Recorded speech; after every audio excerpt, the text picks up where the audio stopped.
وقت میرے ساتھ موجود ہیں ریئر ایڈمرل ریٹائرڈ فیصل شاہ صاحب. آپ کا بہت شکریہ فیصل شاہ صاحب جوائن کرنے کے لیے. اور اس وقت ظاہر ہے پاکستان بڑے محاذ پر ہے اور ہم دعا گو ہیں اپنی افواج کے لیے کہ اللہ پاک انہیں کامیابی عطا کرے. لیکن ہم یہ ذرا جاننا چاہتے ہیں اب تک جو پاکستان نے جن انسٹالیشن کو نشانہ بنایا ہے, خاص طور پہ میں جاننا چاہوں گی جو ان کا S-400 سسٹم ہے جس کی مالیت تقریباً $1.5 بلین ہے. اس کی تباہی بڑا سیٹ بیک ہے.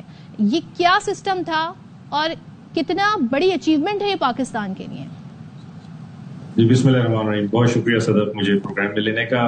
آپ کا بالکل آپ نے صحیح کہا کہ اللہ کا بہت شکر ہے کہ ہم اس امتحان میں ابھی تک سرخرو ہیں اور آگے بھی انشاءاللہ ہم سرخرو ہوں گے. دیکھیے پاکستان نے جواب دینے کا کہا تھا, جواب دے دیا, اور جواب ہم نے پھر انٹرنیشنل نارمز اور لاز کے اندر رہتے ہوئے دیا ہے.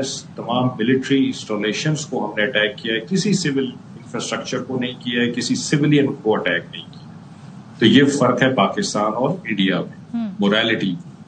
دوسری چیز آپ نے S-400 کی بات کی, تو S-400 ایک بڑا ایڈوانس ایئر ڈیفنس سسٹم ہے, رشین میڈ ہے, اور اس وقت دنیا میں اس کی بہت مانگ ہے اور یہ بڑا مہنگا سسٹم ہوتا ہے. اس میں میسائلز ہوتے ہیں, ریڈار ہوتا ہے, command and control set up ہوتا ہے, اور یہ آنے والے میسائلز اور جہازوں کو آئیڈینٹیفائی کرتا ہے اور پھر یہ میسائلز فائر ہوتے ہیں اور جا کے ان کو ایئر میں ہی ڈسٹروائے کرتے ہیں.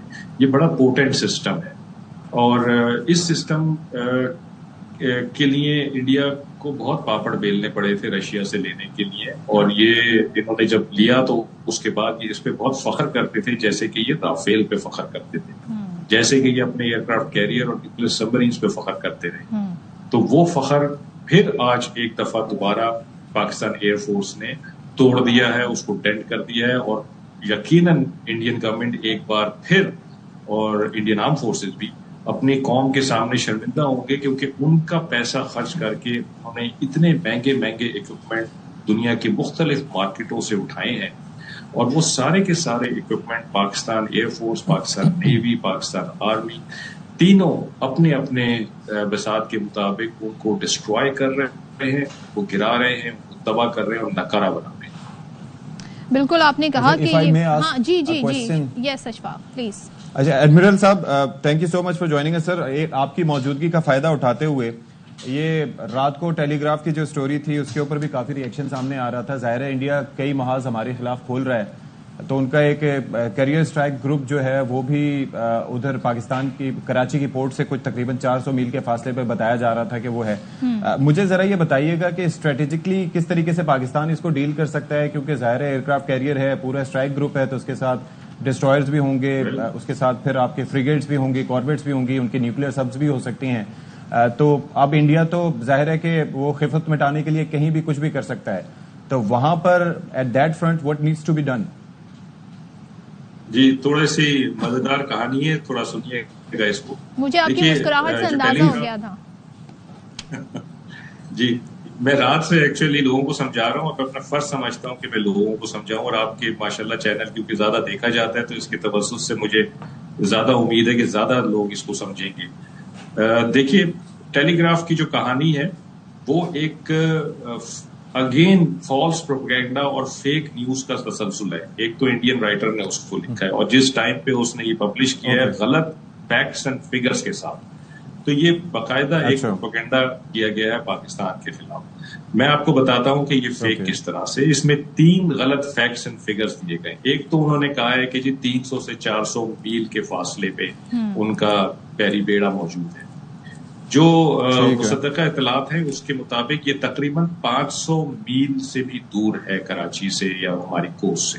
اب آپ اگر میل جو سی مائل ہے یا نوٹیکل مائل ہے اس کو سمجھنا چاہتے ہیں تو اس کو 1.8 سے ملٹیپلائی کر دیجئے تو کلومیٹرز نکل آتے ہیں.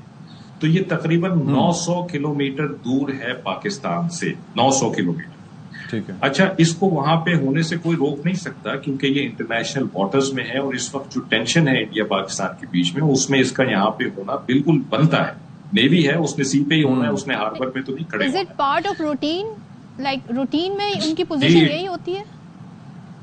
جی مطلب یہ انٹرنیشنل واٹر ہے، اس میں کوئی بھی آ جا سکتا ہے، یہ کوئی اچنبے کی بات نہیں ہے. یہ شاید ٹیلی گراف کی نیوز کی وجہ سے ہماری یہاں تھوڑی سی ایڈمرل صاحب میرا اس میں کوشچن یہ تھا، میں رات کو آپ کا تجزیہ بھی دیکھ رہا تھا، آپ کی بات ہو رہی تھی ادھر ادھر، میرا سوال صرف اس میں یہ تھا اور جو میرا کنسرن تھا آپ اس کو کائنڈلی ایڈریس کیجیے گا، وہ یہ تھا کہ یہ بڑا فاسٹ موونگ ہے، 30 ناٹس کی اس کی اسپیڈ ہے، تو یہ اگر ہم 1 گھنٹے کی بات کریں یا 1.5 گھنٹے کی بات کریں، چند گھنٹوں کی بات کریں تو 150 کلومیٹر دور تک جا سکتا ہے، اور 24 گھنٹے میں تو 1000 کلومیٹر کا فاصلہ طے کر سکتا ہے. It is as fast as this. تو اس میں پھر یہ ہے کہ وہ تو موو تو کر سکتا ہے اینی ویئر.